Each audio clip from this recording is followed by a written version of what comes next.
यानी ट्रंप के अपने बड़बोलेपन से खुद अमेरिका की हालत खराब हो गई है। ट्रंप का ट्रेड वॉर बैकफायर क्यों कर रहा है, इसकी वजह 3 देश है। इन तीनों देशों पर ट्रंप ने दबाव बनाने की पूरी कोशिश की, लेकिन ये तीनों ही देश ट्रंप का कोई लोड लेने के मूड में नहीं। ये 3 देश हैं, भारत, रूस और चाइना। इन तीनों ही देशों के खिलाफ ट्रंप ने तगड़ा टैरिफ और सैंक्शन लगाने का ऐलान किया हुआ है, लेकिन न तो भारत, ना ही चीन, ना ही रूस ट्रंप को गंभीरता से ले रहे हैं। इसी वजह से ट्रंप और बौखला गए।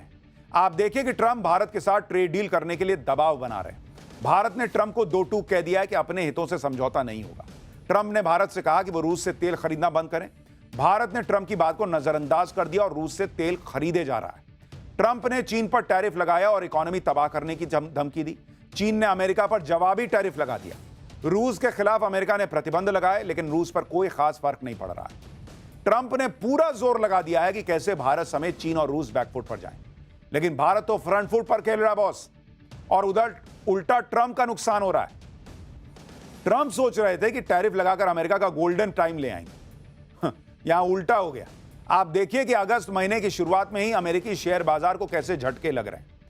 1 अगस्त को अमेरिकी शेयर बाजार में हंगामा मच गया था। एक ही दिन में अमेरिकी निवेशकों के 96 लाख करोड़ रुपए डूब गए। इतना ही नहीं, अमेरिकी शेयर मार्केट ग्रोथ पर भी असर पड़ रहा है।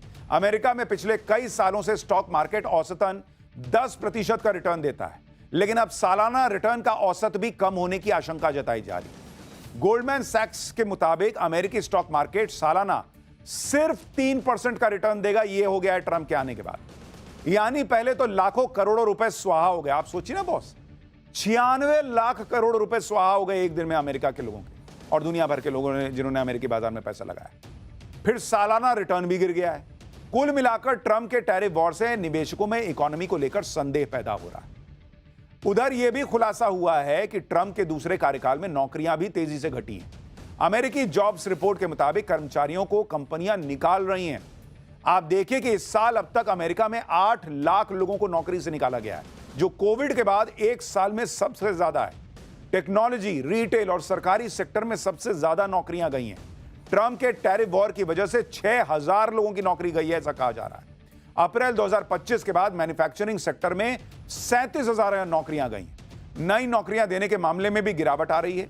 जुलाई 2025 में 73,000 नई नौकरियां बढ़ी थी, जबकि 2024 में औसतन हर महीने 2,40,000 नई नौकरियां मिली थी। इससे अमेरिका में बेरोजगारी दर बढ़कर 4.2% तक आ गई। यानी जो डोनाल्ड ट्रंप मागा का नारा लाए थे, मेक अमेरिका ग्रेट अगेन, उन्होंने अपनी सनक के चक्कर में अमेरिका के लोगों को ही बर्बाद करना शुरू कर दिया है। शेयर बाजार में पैसा डूब रहा है, लोगों की नौकरियां जा रही हैं, नई नौकरियां आ नहीं रही हैं। इतना ही नहीं, ट्रंप के टैरिफ वॉर से अमेरिका में महंगाई भी तेजी से बढ़ रही है। जून 2025 में कीमतें 2.6% बढ़ गई हैं। इंपोर्ट गुड्स की कीमतें तेजी से बढ़ी हैं। कपड़े और फुटवेयर प्रोडक्ट महंगे हो रहे हैं। बड़े ब्रांड्स पर कीमत बढ़ाने का दबाव है। गाड़ियां, घर सब महंगा हो रहा है अमेरिका में। ट्रंप के टैरिफ से अमेरिकी जीडीपी 6% कम हो सकती है। इससे मिडिल क्लास परिवारों को $22,000 यानी 19 लाख रुपए का नुकसान हो सकता है। इसी को लेकर अमेरिकी राजनीति में हंगामा मचा हुआ है। डेमोक्रेट पार्टी तो कह रही है कि ट्रंप अमेरिका को बर्बाद कर देंगे। ट्रंप का टैरिफ वॉर भारत चीन के नहीं बल्कि अमेरिकी लोगों के खिलाफ है, ये वहां के लोग कह रहे हैं। अमेरिका में यह हाल है कि वहां की बड़ी बड़ी कंपनियां कीमतें बढ़ा रही हैं, और अब तो कंपनियां प्राइस के साथ साथ ट्रंप के टैरिफ से बड़ी महंगाई का आंकड़ा भी प्रोडक्ट पर लिख रही हैं, ताकि पब्लिक को पता चले कि यह बढ़ी हुई कीमत आपको ट्रंप की वजह से देनी पड़ रही है। बहुत बड़ी कंपनी है अमेजॉन, जिससे आप भी सामान मंगाते होंगे। उसने तो बगावत कर दी भाई। उसने फैसला लिया है कि वो प्रोडक्ट की कीमत के बगल में ट्रंप के टैरिफ से प्रोडक्ट कितना महंगा हुआ है वो भी लिखेगा। इससे भी ट्रंप सरकार बौखला गई है। इन सारी वजहों से डोनाल्ड ट्रंप की अप्रूवल रेटिंग लगातार गिरती चली जा रही है। अमेरिका के लोगों को ट्रंप की इकोनॉमिक पॉलिसी पर अब भरोसा नहीं रहा। Associated press NORC centre for public affairs ने जुलाई में एक सर्वे कराया था, जिसमें अमेरिका की जनता ने ट्रंप की आर्थिक नीतियों के बारे में उनसे सवाल पूछा गया था। ट्रंप की आर्थिक नीतियों से सिर्फ 38% अमेरिकी सहमत है, जबकि ट्रंप के पहले कार्यकाल के अंत में 50% लोग सहमत हुआ करते थे। यानी ट्रंप अपने ही घर में बुरी तरह से घिरते चले जा रहे हैं।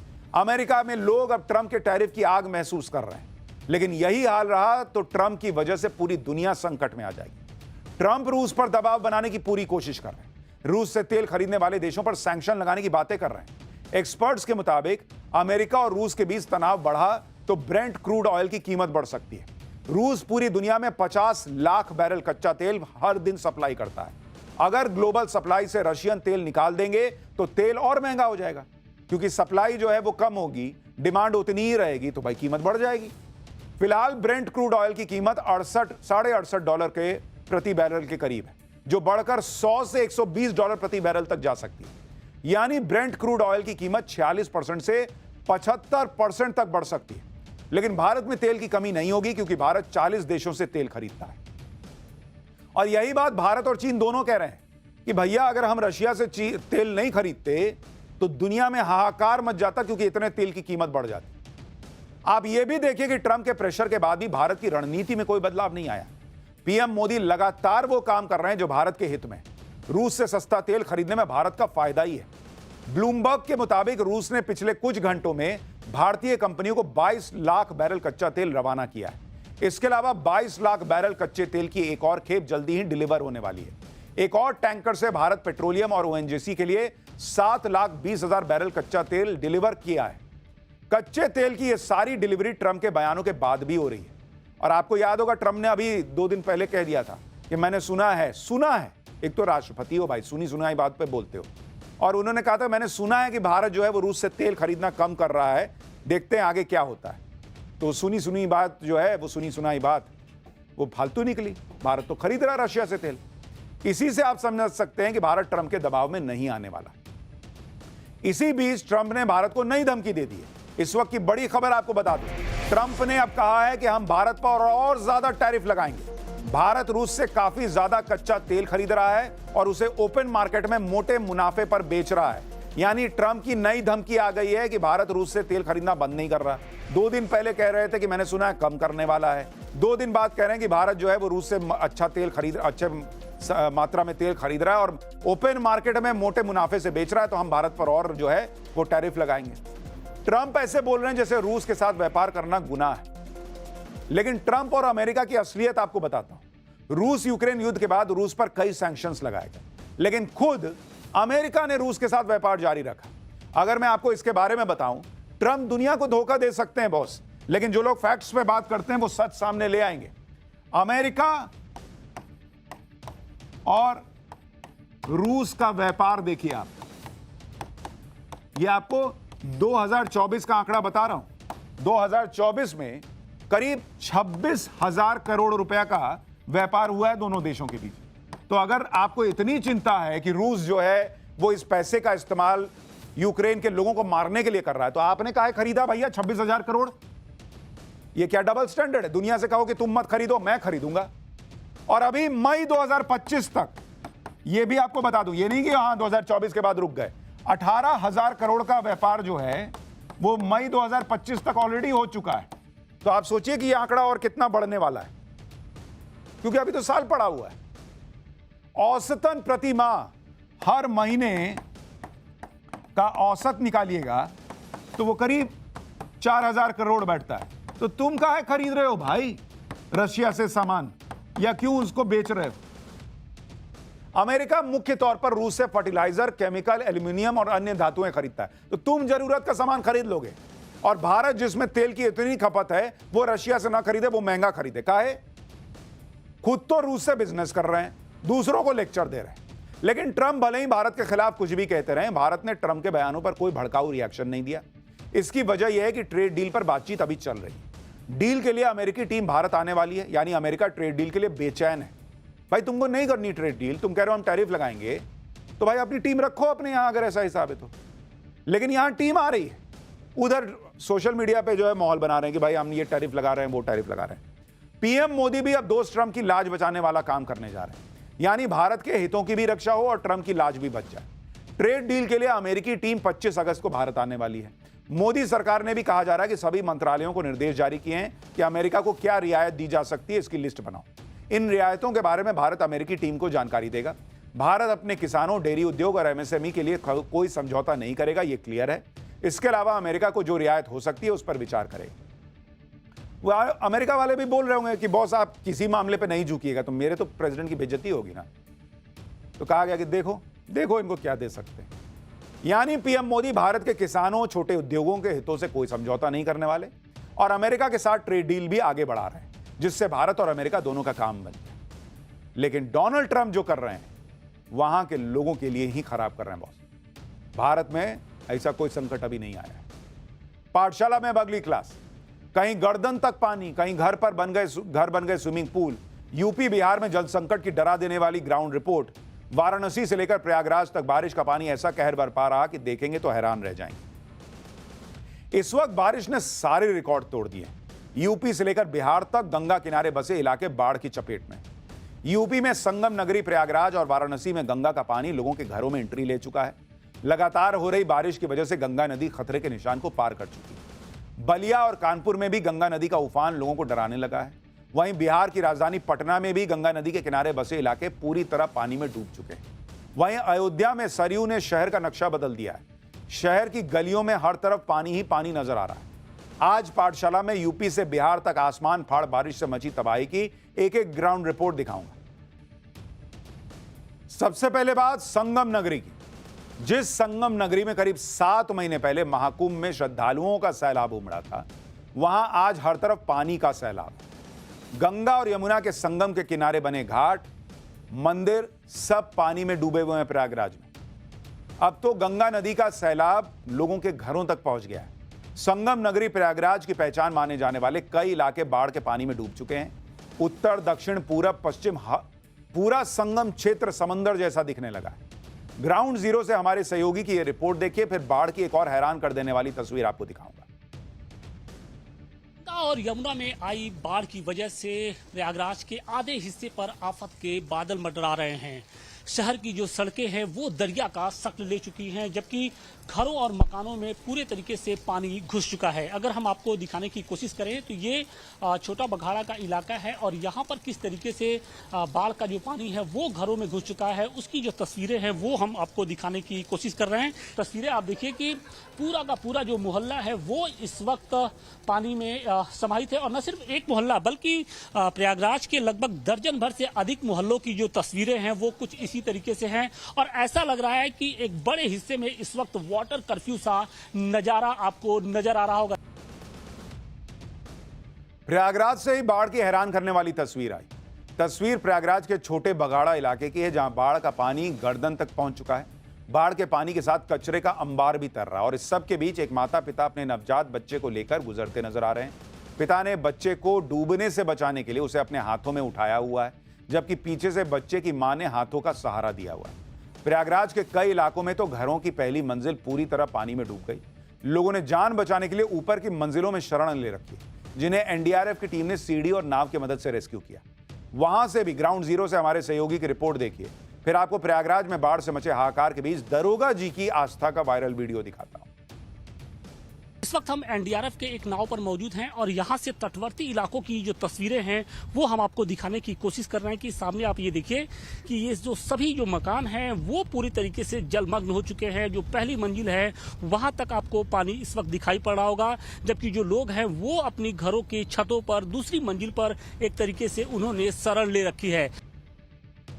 अब प्रयागराज में बाढ़ के बीच वायरल हो रहे यूपी पुलिस के दरोगा जी की तस्वीर देखिए।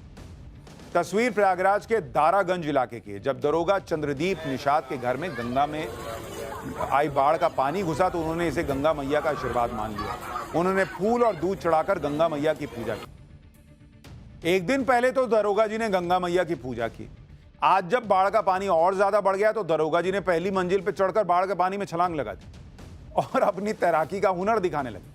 दरोगा जी ने अपनी तैराकी का वीडियो खुद सोशल मीडिया पर शेयर किया। लोगों ने अपनी तरह बाढ़ के पानी में छलांग नहीं लगाने की अपील की और बताया कि वो नेशनल लेवल के तैराक रह चुके हैं, इसलिए ऐसा कर रहे हैं। लेकिन दरोगा जी का आप देखिए, सामने एक भाई पानी में डूब के वीडियो बना रहा है, एक खिड़की पे चढ़ के बना रहा है। तब दरोगा जी जो है वो अलग अलग एंगल से जो है वो स्विमिंग कर रही है। देखिए, ऐसा मत कीजिएगा भाई। प्रयागराज ही नहीं, महाकाल की नगरी काशी में भी गंगा नदी जबरदस्त उफान पर है। यहां भी नदी किनारे बसे इलाकों के हालात प्रयागराज जैसे ही नजर आ रहे हैं। वाराणसी में नमो घाट से लेकर मणिकर्णिका घाट तक सारे घाट पानी में डूब चुके हैं। नमो घाट की पहचान बन चुके हैं हाथ जोड़ने वाले 4 स्ट्रक्चर में 3 में तो करीब करीब पानी में वो डूब चुके हैं। काशी की गलियों में गाड़ियों और रिक्शों की जगह नाव चल रही है। वहां से, काशी से हमारे सहयोगी की ग्राउंड रिपोर्ट देखिए। इस वक्त देखिए हम वाराणसी के किसी तालाब या फिर नदी के अंदर मौजूद नहीं है, बल्कि ये वाराणसी का 80 क्षेत्र है और यहाँ की सड़कों पर मैं मौजूद हूँ। और देखिए मेरे घुटने से ऊपर यानी लगभग कमर तक पानी है और जैसे जैसे मैं यहाँ से अगर आगे बढ़ने की कोशिश करूँ तो ये जो पानी है वो और गहराता जाएगा। तो आप ये समझ जाइए कि बाढ़ की स्थिति किस तरीके से बिल्कुल अब विकराल रूप ले चुकी है। 80 इलाके की ये जो सड़कें हैं पूरी तरीके से एक तरीके से तालाब में तब्दील हो चुकी हैं और कमोबेश सिर्फ 80 इलाके नहीं बल्कि जितने भी तटवर्ती क्षेत्र हैं वहां पर कुछ इसी तरीके की इस वक्त तस्वीरें नजर आ रही हैं। और नाव देखिए अब सड़कों पर नाव चलने की स्थिति हो गई है। गंगा नदी में आए उफान की कुछ और परेशान करने वाली तस्वीरें आगे भी दिखाऊंगा। पहले प्रभु श्री राम की नगरी अयोध्या का हाल देखिए। अयोध्या में भी सरयू नदी में आए उफान ने शहर की तस्वीर बदल दी। गलियों में इतना पानी भर चुका है कि लोगों का घरों से निकलना मुश्किल हो गया है। राम मंदिर से कुछ ही दूरी पर बसे जलवानपुरा इलाके में लोगों के घरों में बाढ़ का पानी घुस गया। घरों के बाहर बना लॉन पूरी तरह पानी में डूबा नजर आ रहा है। लोगों को घर के अंदर रखा सामान दूसरी मंजिल में शिफ्ट करना पड़ रहा है। आपको तस्वीर दिखाता हूं। प्रयागराज और वाराणसी में ही नहीं, बलिया में भी गंगा नदी रौद्र रूप दिखा रही है। देखिए किस तरह कटाव की वजह से गंगा नदी के किनारे बना पूरा मकान पानी में समा गया। इलाके के लोगों का दावा है कि पिछले कुछ दिनों में अब तक 16 मकान बाढ़ की चपेट में आ चुके हैं। यूपी नहीं, बिहार में भी गंगा नदी के रौद्र रूप ने लोगों की टेंशन बढ़ा दी है। तस्वीर पटना की देखिए, जहां गंगा नदी के किनारे बने भद्र घाट की सीढ़ियां पानी में डूब चुकी हैं। इसके बावजूद सावन के आखिरी सोमवार को इस घाट पर स्नान करने के लिए श्रद्धालुओं की भारी भीड़ जुटी नजर आई। हालांकि प्रशासन की टीम लोगों को लगातार गहरे पानी से दूर रहने की अपील करती भी दिखी। यूपी और बिहार में गंगा नदी जो रौद्र रूप दिखा रही है उसकी वजह पहाड़ों में लगातार हो रही बारिश है। ये तस्वीरें उत्तराखंड के ऋषिकेश की हैं, जहां परमार्थ निकेतन के पास गंगा नदी भगवान महादेव की मूर्ति के चरणों तक पहुंच चुकी है। मानो खुद मां गंगा सावन के आखिरी सोमवार को भगवान शिव का जलाभिषेक करने के लिए पहुंची। नदी के किनारे बने घाट पानी में डूब चुके हैं। देहरादून में भी टपकेश्वर महादेव मंदिर के आगे से गुजरने वाली तमसा नदी में भी जबरदस्त उफान दिखा और भारी बारिश की वजह से मंदिर की सीढ़ियों में झरना बहने लगा। लगातार हो रही बादल फाड़ बारिश के साथ ही पहाड़ी इलाकों में जिस तरह बादल फटने की घटनाएं बढ़ी, उसकी वजह से भी नदियों का जलस्तर तेजी से बढ़ रहा है। उत्तराखंड में नेपाल की सीमा के पास धारचूला में बादल फट गया, जिसकी वजह से अचानक आए फ्लैश फ्लड में सड़क का बड़ा हिस्सा बह गया और कई गांवों का संपर्क टूट गया। खैर, ये तूफान तो या ये बारिश वाला संकट तो देश के अलग अलग हिस्सों में, लेकिन एक संकट पाकिस्तान में आया हुआ है जिस पर अगला चैप्टर है। सरेआम पब्लिक ने कर दी जूतों से पिटाई। पाकिस्तान में मुनीर हाफिज सही दोनों सदमे में। पहले चीन फिर ट्रंप को धोखा। पाकिस्तान ने ईरान के साथ क्या किया कि सब मुनीर शहबाज को महाठग बता रहे। अब इसका चैप्टर खोल रहा। पीएम मोदी ने पहले ऑपरेशन सिंदूर के जरिए पाकिस्तान की आतंकी सेना और उसके आतंकियों को धुआं किया।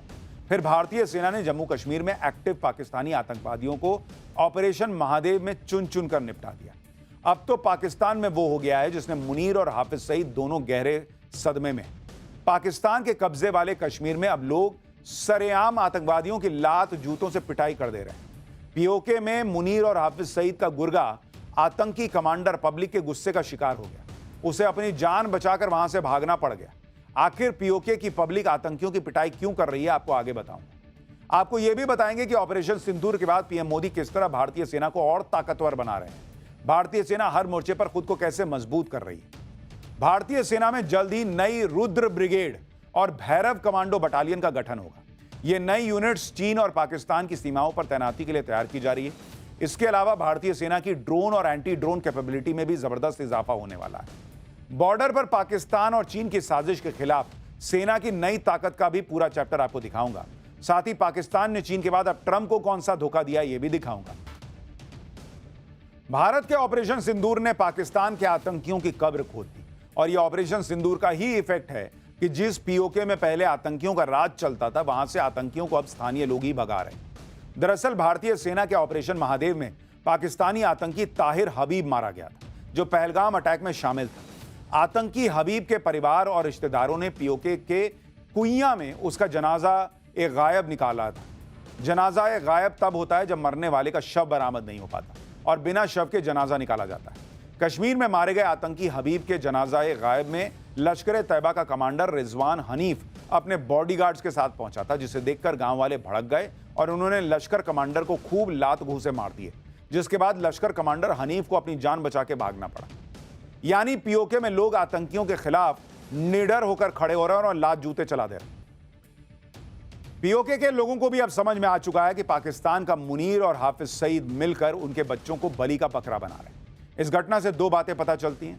पहली ये कि पहलगाम अटैक में पाकिस्तानी आतंकवादी शामिल थे, जैसा कि भारत पहले दिन से कहता आया है। और दूसरी बात यह कि पाकिस्तान पीओके के नौजवानों को आतंकी बनने के लिए बरगलाता है, जिसका पीओके के लोग खुलकर विरोध कर रहे हैं। इसलिए जब लश्कर का कमांडर ताहिर कश्मीर में मारे गए पहलगाम अटैक को अंजाम देने वाले आतंकी हबीब के जनाजा गायब में पहुंचा तो लोग उस पर भड़क गए। अब पीओके में हाफिज सईद और लश्कर तैयबा के खिलाफ खुलकर आवाजें उठ रही हैं, क्योंकि पीओके के लोगों को समझ आ चुका है कि आतंकी संगठनों के आका उनके बच्चों को जिहाद के नाम पर मरने के लिए भेज देते हैं। खबर है कि लश्कर का कमांडर रिजवान हनीफ लश्कर के प्रॉक्सी जमात-उद दावा के लिए पीओके में रिक्रूटमेंट का काम करता है। रिजवान हनीफ अक्सर पीओके के बच्चों और नौजवानों को जिहाद के नाम पर भारत के खिलाफ भड़काता है। आतंकी ताहिर की मौत को भी लश्कर तैयबा नए आतंकियों की भर्ती का जरिया बनाना चाहता था, लेकिन पीओके के लोग अब हर हाल में अपने बच्चों को आतंकी बनने से बचाना चाहते हैं। इसलिए पीओके में अब लश्कर तैयबा के खिलाफ सार्वजनिक बहिष्कार की मुहिम शुरू हो चुकी है। पाकिस्तान के लोगों को भी समझ आ रहा है कि अब भारत में आतंकवादी बनकर जाना अपनी मौत को दावत देने के बराबर है, क्योंकि भारतीय सेना अब सुपर पावर बनती जा रही है। ऑपरेशन सिंदूर में भारतीय सेना ने अपना दम दिखाया। अब पीएम मोदी भारतीय सेना की ताकत को और ज्यादा बढ़ाने के मिशन में जुटे हुए हैं। सेना में अब ड्रोन और काउंटर ड्रोन सिस्टम को इन्फेंट्री बटालियन यानी पैदल सेना में शामिल किया जाएगा। इसके अलावा ड्रोन और काउंटर ड्रोन सिस्टम्स को आर्म्ड और आर्टिलरी रेजिमेंट्स में भी शामिल किया जाएगा। अभी सेना में जो बटालियंस ड्रोन का इस्तेमाल कर रही हैं, वो इसे सेकेंडरी हथियार के तौर पर इस्तेमाल करती हैं, यानी इन बटालियंस में जरूरत के हिसाब से ड्रोन सिस्टम का इस्तेमाल होता है। लेकिन सेना ने यह तय किया है कि अब हर बटालियन में ऐसी प्लेटून होगी जिसमें ड्रोन्स को हैंडल करने वाले सैनिक मौजूद होंगे। अभी तक सेना में पैराशूट रेजिमेंट की स्पेशल फोर्स